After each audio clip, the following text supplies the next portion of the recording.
and welcome to the SmackDown Preview Podcast. I'm Adam Just Wilborn. have to ruin it, don't you? From WhatCulture, joined by Phil Chambers and the disruptive Adam Clery from WhatCulture to preview tonight's episode of Friday Night SmackDown on Fox. Who needs two drinks? Before we get into A it, thirsty boy. don't forget to subscribe to WhatCulture Wrestling on either iTunes, Spotify, wherever you get your podcasts from, for daily wrestling podcasts where we review Raw, SmackDown. How's that hot and cold mix in your stomach right now? If just in case you're wondering, right, this is a black coffee for energy, but this is a can of Fanta for hydration. Because that's a diuretic, you see. Despite being a stimulant, it's also a diuretic, so you got to balance it out. Tastes delicious. Wednesday Night War between AEW and NXT. Pay-per-views, we have interviews, roundtable discussions, and a roundup of the week, complete with a bloody good quiz, of course, on WrestleCulture. I'll have 3 drinks for WrestleCulture. As I said, joined by Phil and Adam to preview tonight's episode of SmackDown on Fox.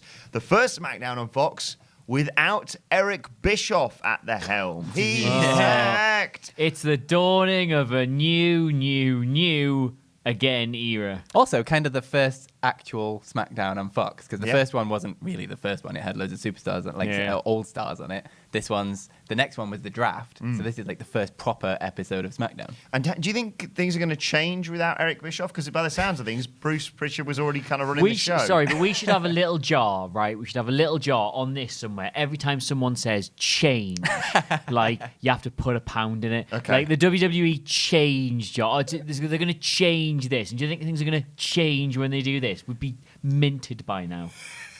And then when they do eventually actually change, then we can all go out for like loads and loads of drinks, or go on holiday because it's probably built up that much money by then. I don't think anything's going to change, no. And and I said to you on the news this morning, I'm desperately trying to wrap my brains and work out who said it. But when they appointed Heyman and Bischoff, we were like, oh, Heyman running Raw, that's interesting. But Bischoff running SmackDown's a bit, he's been out of the game for a long time. He's only really been doing a podcast. It seems like it was obviously Eric Bischoff's a big name. He knows how to do these things. But it felt like the game had moved on miles and miles and miles in his absence. So putting him in charge of SmackDown seemed like a big leap. And I can't remember who it was in the office. We'll just say it was one of the Michaels, probably, because it probably was. They went, wouldn't it be funny if they sack him 2 weeks into SmackDown after he moves to Fox, and Fox turned up and what the hell? This is a disaster. This is a mess. Oh, it's this bloody Eric Bischoff who's been running things. We've been telling him it's a no-go. Don't worry, Fox. We'll get rid of him for you straight away. I did feel a little bit sorry for Bischoff because he's moved his family and his entire life to Connecticut. And then I thought, he's probably done pretty well off the back of this, hasn't he? Probably, yeah. He'll probably be fine. I did wonder at first because we've always said that he didn't have a huge amount of creative control or anything over it. I wondered whether they just brought him in as a guy to liaise with the with Fox or something like that. He's a smooth talker. Yeah, use his knowledge of actual TV production and things like that to liaise with Fox and have a little buffer there between maybe Vince and he certainly Fox, hasn't so they been don't quite liaising go log with ahead. talent, according to sources. He barely knows anyone's names. But let's just say there has been an element of change because Bruce Pritchard has already announced that we are, a Bruce Pritchard-led SmackDown has already announced that we are getting an IC title match. Shinsuke Nakamura defending against Roman Reigns in the main event of SmackDown tonight. Excited for that? Well, the winds of change blow through me with the announcement of a mid-card championship match on television. Yes, be a good match. All I hope is every time we get to these, it's a bit of a new era. Look, they've booked this match, and this match. Just let them do the match. I don't want this to be a DQ. Well, you already spoiled this for me in the news this morning because you've already called. I figured out what's going to happen. Go. Yeah. Sami Zayn's going to get beaten up, so we conveniently can't go to the Saudi Arabian show where they'll inevitably have a rematch. Yes. Well, no, because they're both in the... Roman Reigns has an opponent to be announced, and Nakamura is in the Hogan versus Flair unproblematic battle royal. It hasn't stopped them booking Seth Rollins for double duty that night. No, he's out of that match now. Is he? Yeah, he's out of that match. It's just him versus The Fiend. I can't keep up with their bollocks. Let's move on because I think I sense that says it all, really, doesn't it? Yep. Let's talk about the return of Sasha Banks. She injured her tailbone, according to reports, but she is set to return How'd you do that? tonight. Falling off a bar stool, that's how I did it. Hasn't got a tail. How do you see her return going, and what do they need to do with her now? Because obviously it felt a bit of a lackluster return when she lost to Becky Lynch. Yeah, it wasn't the best payoff to her big "I'm the greatest" comeback, was it? Really? So they need to start ramping her up again. They need to at least get her some wins behind it. The difficulty is, of course, it's all well and good ramping her back up and putting her in title contention, but she's on a brand where the champion is also a heel in Bayley. Yeah. I don't know what the thing is, and we say this every single time we ever talk about women's wrestling. In an ideal world, they could just book stories that weren't about the championship or a man, and it would be great. People are like, oh, well, I would love to see Sasha versus Carmella. There's a great clash of styles there. Like, Carmella came on leaps and bounds in her title picture. Sasha failed to get there. There's an argument about, is one on the way down, is one on the way up. There's a great story to be done there. But unless you put either a shiny thing or a dick in it somewhere, they can't ever write any motivation for this feud to happen. So Sasha Banks is there now, and she has to wrestle Bayley. That's literally the only way they will know how to do this, or they'll just not use her at all. When do they build to the Bayley match? Because they can't pull that trigger straight away. Like, they can't bring Sasha back as a baby face, surely. After that Becky Lynch storyline. It's a big fall, isn't it? It's a big fall match, that. Like, ideally, you'd want that to lead to WrestleMania or something, wouldn't you? It's not happening, is it? Just see how excited we got. Shoot. The excited we got the prospect that Survivor Series was going to be heel Sasha versus heel Bayley, trying to out-heel each other. That would have been really good, that. And it was also going to be The Fiend versus Brock Lesnar. I'm away. Before we get onto the Women's Championship picture, because there is a number one contenders match tonight, do you think we're going to see an appearance from The Fiend tonight? Of course, the Firefly Funhouse was burnt down by Seth Rollins on Did you get Monday that, Night by the Raw. way? Did you get that? What's this? The clever bit of visual poetry in that. No. Seth Rollins' thing is burn it down. Oh my God. And what did he do? He burnt it down. This is the thing with WWE. They're far too subtle. The levels they work, I was like... And honestly, he's been saying that for years now as well, hasn't he? If you listen, now you think of it. He literally says it before he does it. He says, it's really quiet. You probably miss it. He goes, burn it down. And then he burns it down. Yeah. Subtleties. Beautiful. I honestly think a lot of the criticism they get for their, like, how, like, just here is the thing is just not fair. Because if you look, there is depth and subtlety there. Yeah. It means two things, doesn't it? Like, burn it down, it means to, like, destroy it, but it also means to, like, set fire to it. Yeah, that's why. Because if you notice, if you look really closely at the T-shirt, there's, like, a little flame motif. Clever, that's really subtle. They've been building to that for ages, I think. You normally have the Michaels on this, don't you? Yeah. Yeah, sorry about that. Will The Fiend make an appearance tonight, do you Probably, because Fox have spent an awful lot of money, and when at the time they did spend all this money, everybody really cared about The Fiend. Yeah. They probably don't realise Absolute yet. hottest thing in wrestling. Yeah, Fox probably don't realise yet that WWE have managed to ruin it. Probably. Do you think he's just going to stand there in a burnt down Firefly Funhouse, or do you think he's going to be there with, like, his little, like a little Bob the Builder type costume on, and he's there, like, putting it all back together again? Potentially. He's like, Really- this is all fine now. I really, really hope that what they do is they have, like, soot all over his face. He was like, yowie wowie, I've just been in a fire. It's like, what? Because they And kind then of he puts Kane's mask on and does it all backwards. They kind of have to do something with him, because I sense Brock Lesnar's probably not going to be there tonight. Well, I don't know. It's the knows? go home SmackDown before Crown Jewel, is it not? Is it? No, we've got another week. We've got another week, We've got yes. another They week, probably yeah. won't be on then in that case. Why would he What be? day's Crown Jewel on? A Thursday? Thursday, yeah. So that's going to be an And then interesting... flying back straight over. That'll Yep. be fun for them. Or they could just put, lesser stars on SmackDown. So they'll be there anyway. Now, we should talk about this number one contenders match that is set for tonight. A six-pack challenge. Carmella, Nikki Cross, Dana Brooke, Lacey Evans, Sonya Deville, and Mandy Rose. Who has the best six-pack? All finding out. I assume that's what the match is. All battling. Just Jerry Lawler standing there, touching all their stomachs. Whoa! Gee whiz! I think somehow I think if that was the case, Mandy Rose would just win regardless. They're all battling out Put a to check round the back. for the number one contender for the SmackDown Women's Championship. Who would make the most sense out of those names? Sonya Deville, please. I've already forgotten who you said, to be honest. Carmella, Nikki Cross, Dana Brooke, Lacey Evans, Sonya Deville, Mandy Rose. Sonya Deville would be please. good. There's all this talk about this is going to be. It's a bit of a breakout moment for her. She needs to break away from Mandy and turn face, though, too. There's genuinely Pull it a off, really really. good feud to be done there between Sonya and Mandy, which, again, as with Sasha and Bayley, they teased and teased and teased and teased, and then started doing it a bit, but then just decided, we can't actually be arsed with any of this. Sonya's the only one. Like I've already said, I really like Carmella. I think she came on leaps and leaps and leaps and bounds during a run with the belt and even afterwards. But you look at the rest of that field. Lacey Evans, she had a shot in the main event picture. Wasn't her fault. I'm sure she might get there eventually, and a match with Natalya, the Iron Woman match, was brilliant, I thought. Not the Iron Woman, the last woman standing match. yeah. That was absolutely brilliant. Dana Brooke is never going to quite be there. Nikki Cross, great character work. Looks great, which is with Alexa Bliss as like a foil for somebody, but not the kind of level not somebody who can prop up a main event scene at the minute. No.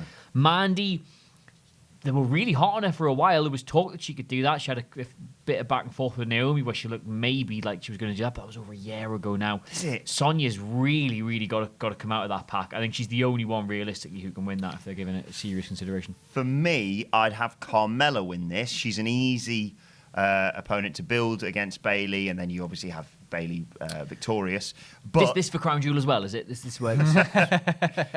but this could be no. the start of the Sonya Mandy breakup. That's exactly what I was going to say. Yeah, like Carmella, it makes the most sense. She's the most obvious babyface to go up for Bayley's like first proper contender since her heel turn.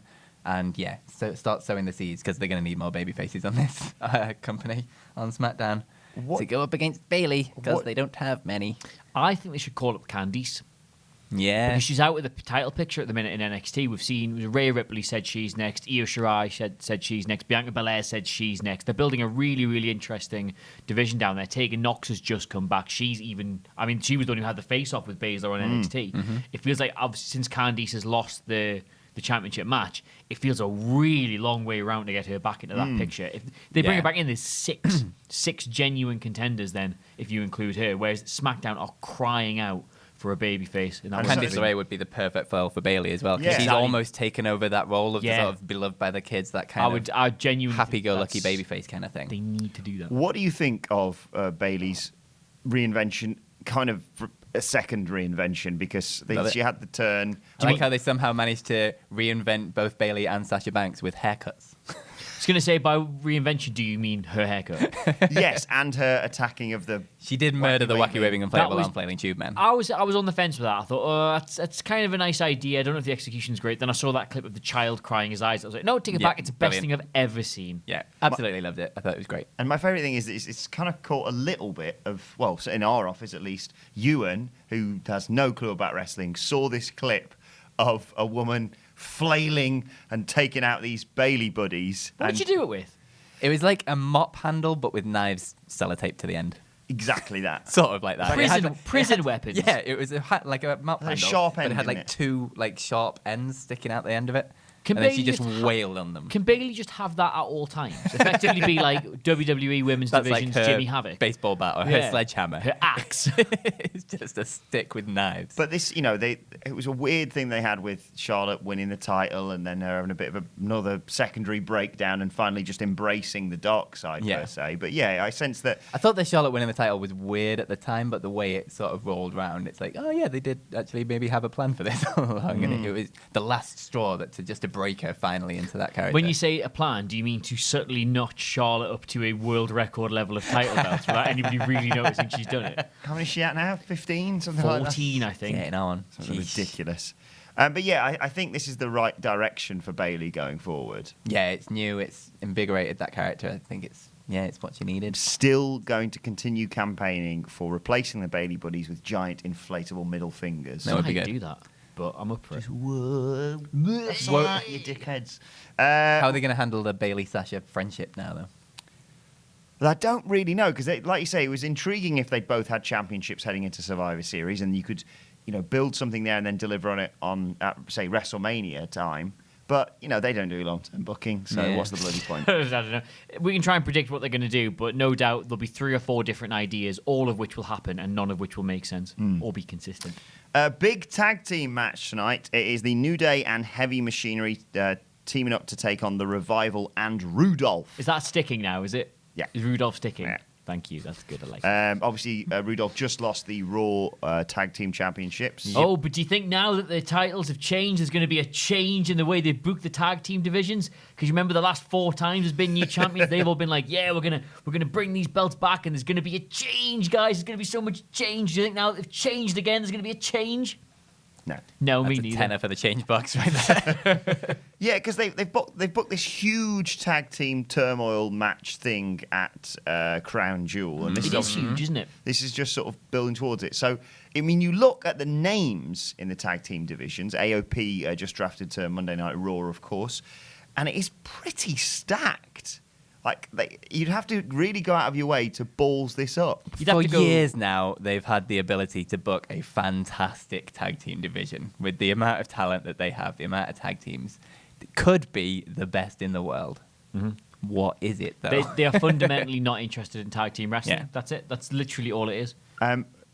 Ahead of predicting this match, what's going to happen with Otis and Pancakes tonight? He's gonna eat them all. They're just going to run out. That's going to be the last ever pancake gimmick from the New Day. I think so, yeah. It's going to be Yeah, like that probably. bit with Homer and the donut machine. No, have you ever played the Kirby games? Yes. I think he's just going to Kirby them all and then gain the power of the pancake. He's gonna do a worm, but every time he goes down, he's gonna chomp another pancake as he goes along. Who do you think wins this one? New Day and Heavy Machinery. New Day Heavy surely? Machinery, yeah. Despite the fact that Revival are tag champs. I suppose Yeah. Rudolph can eat the Yeah. pinfall. Well, look. Bobby Roode, right, got given this tag team run and this partnership with Ziggler, right, and the belt because Paul Heyman was really hot on him and wanted to give him something to do. Paul Heyman's not there to help him out anymore. I am willing, and you can come back at me tomorrow morning, right, if this doesn't happen. I am willing to bet both of you a fiver right now that Bobby Roode gets the He's the one who that match. gets pinned. In a match with Dolph Ziggler, that is strong words, right? willing to bet £5 Let's move on and talk about Didn't shake on it. Shorty G. What is next for him? Short jokes. Like, he's such a good wrestler, Chad Gable. And he's a fantastic character. And they've lumbered him. Now he's Shorty Gable. Yeah, sure, They've lumbered him with... Like, he literally got named as Shorty G as part of the draft. Like, they said Yeah. Shorty G's going to Says it on SmackDown. his Tron, says it on his little name slate when he comes down to the ring. Is it possible they've just It's a full decided package. that the name Chad is lame? And they're like, well, how can we get away from Chad? Because Chad's a lame name. What's cool? What are cool kids like? Ooh, Shorty. Cool kids say that. And then like, oh, what was that? What was that pop culture icon called? It was really cool. Ali G. That was it. Yeah, He's that's very what I'll do. current He's still. current. He's relevant, says Vince McMahon. Yeah, what would you do with him? To If I was him or with him, if he was too- both. Well, if I was in charge of this, I would not have done any of this Shorty G stuff. Full stop. I would have had him do a good run in King of the Ring, then break out into another interesting feud because it's really easy to book WWE. If I was Chad Gable, I would be on a missing persons register at round about now. I would put him in a tag team with the Jason Doctor of Jordan. Thugonomics, John Cena, and go full on the Shorty G character and make him rap. Because why the hell not? They've done everything else to destroy him, like so B they may squared. as well. Was it? B squared Bull Buchanan. Yeah. B squared. Yeah. It seemingly appears to be that they're going to set him up with a feud with Elias, which, I mean, It's going to be rap versus country music, isn't it? It's going to be the rap music versus the country music. Oh, God, there's literally nothing more tedious in the world. they will perceive him getting wins over Elias as re-establishing himself. But I mean, you know, Elias doesn't get harmed by these losses, but defeating him doesn't exactly elevate you up the card, does it? Well, it does in Vince McMahon's eyes because we've learned the last 12 months that Vince thinks there is nothing more degrading to a human man than A, your wife to not find you sexually engaging, and B, to be short. So he probably thinks that by Shorty G getting a win over a man who is above 6 foot, you're making him look like 2003 era Rey Mysterio. Look, However- he's little, but he still achieves. Hey, isn't that something? Inevitably, the week after Elias will beat him anyway, so Yeah. it won't really Yeah, it matter doesn't at matter, the end of does the it? day. Speaking Yeah, but of, that's fine because Elias big, so he must surely win all the time. speaking of short people, Friday nights have gone eco-friendly with the arrival of Daniel Bryan. He never left, but anyway. What next for him? Because obviously Roman's moving on to this IC title feud. They've split Eric Eric Rowan's on Raw. Harper's just weighing out his contract probably. You can't go into the world title picture because of the whole Brock Lesnar thing. I just glue him to the top of a tube, to be honest, at this stage, if they really want to get the gimmick over. I don't know what they do with Daniel Bryan because you can't. Not only can you not have him go in the world title picture because of Brock Lesnar, you can't have him go into the world title picture because of Crown Saudi Jewel. Arabia, yeah. And you can't put him in the IC title picture because the Roman Reigns is obviously there. Well, he's not going to go at the show. Yeah. He's not going to go at the show, so there's no point building anything in the near future. It's a shit. Like, You just have Leave a him couple of, off weeks, TV a for couple of weeks off. a Yeah. couple of weeks off. The thing is, right, they've somehow, I don't know how they've managed to come out with this program without a lot of criticism because we were really hyped to see Roman versus Bryan. And then when it was weirdly apparent we weren't going to get that because it was actually Harper and Rowan, we kind of got weirdly hyped to see Roman and Bryan as a tag team. And I thought genuinely after that they would come out and keep that going for a bit because they've got such good tag teams on Raw. On SmackDown, sorry. It would be genuinely interesting to see. Bryan and Roman as a kind of weird, the bar kind of odd couple tag team thrown together would actually be really bloody good. Yeah, I've just worked out what they're going to do with him. He's obviously eco-friendly. What is the opposite of being eco-friendly? Machines, smoke, etc. Have him fight Cletus, the Fox robot that we saw last week. Can't do any harm, can it? I mean, you may as well. Why the hell not? How do you think this episode's going to do in terms of ratings? We mentioned last week they dropped over, I think, 1.1 million viewers. Yeah. Do you think it's going to settle up against down? anything, or is it Probably some football, basketball hybrid. hybrid? We've been to America. We've been in bars, and at any given moment, they've got 8 screens on with 8 different sports. Constantly going up against something. I'm going to go with ice hockey. That's what they're going up against. The draft did them no favors. Like, that's not going to bring in any new people. If I sat and watched the draft as like the first time I'd watched SmackDown, I'd be like, this is a bit crap. I'm probably not going to tune in next week. Dreadful. I would imagine if you look at AEW and NXT, even though they've both put on excellent shows last week, they dropped 10% of their audience, both of them. AEW now is on just a fraction over 1 million. NXT's just dropped below 750,000, which is they're both fine viewing figures to get, but it's the slide that should concern them. If they lost 1 million, now bear in mind, it's not they lost 1 million; it's that The Rock brought 1 million. Right? Let's call a spade here. The Rock isn't on this episode again, so it's going to be. I think it slides again. It has to. There's nothing on the list that we just ran through that says, ooh, I must tune in to see that. The thing is, though, there's a lot of stuff on that list that should do that if we had confidence in them doing it correctly. Like, I'd be fascinated to see all stories built into where Sasha's going to go. Maybe Brock Lesnar will make an appearance. Ooh, a really good IC title match between Roman Reigns and Shinsuke Nakamura. 2 of the best wrestlers, 2 of the most high-profile guys they've got. Big tag team match. There should be loads of stuff there to bring people in, but as has been the problem, the reason they've lost 4 million people over the last how many years is because the faith in them to deliver on this is not there. Like, the 3 of us will watch it. Because, 100%.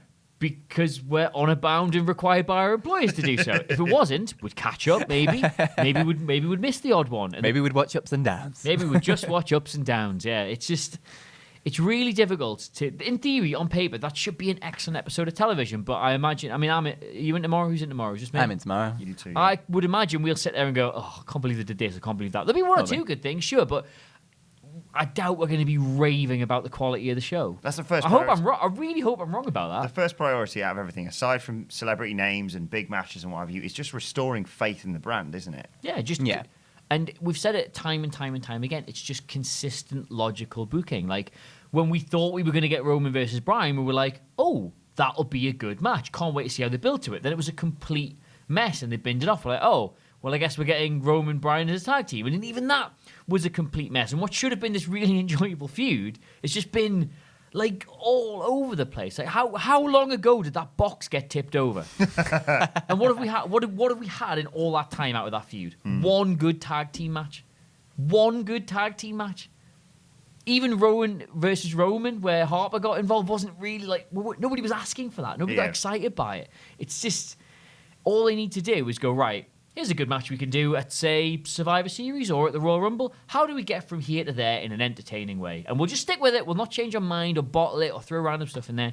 And you can see NXT do it really easily. AEW do it really easily. Every other wrestling promotion on the planet does it really easily. We want to do X match on Y show. How do we get it really interesting between now and then? And every week it just seems to come in and go, right, what did we do last week? Yeah, that was rubbish. They haven't...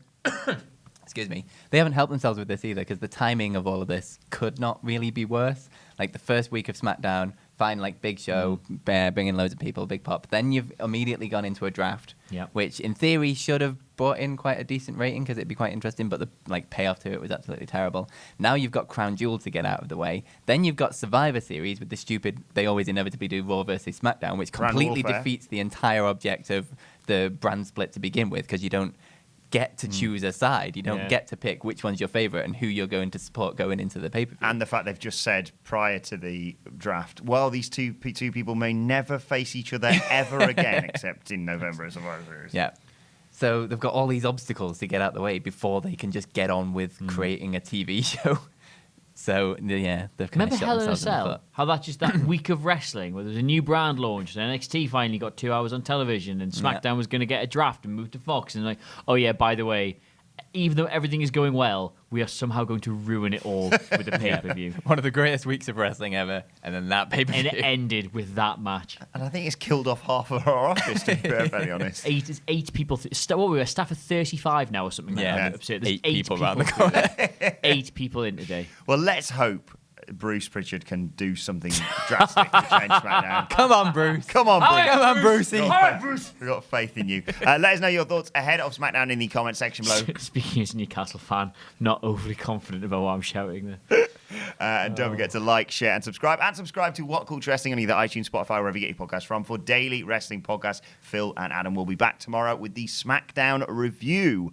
Right, you can send us Twitter questions at WhatCultureWWE and let us know your thoughts on SmackDown there as well. You can also follow all three of us. You can follow Adam Clery at Adam Clery, Clery. You can follow Phil Chambers at Fill my chambers. You can follow me at Adam Wilborn. As I said, follow us all at WhatCultureWWE. This has been the SmackDown preview. My thanks to Adam and to Phil. Thank you for watching, and we will see you soon.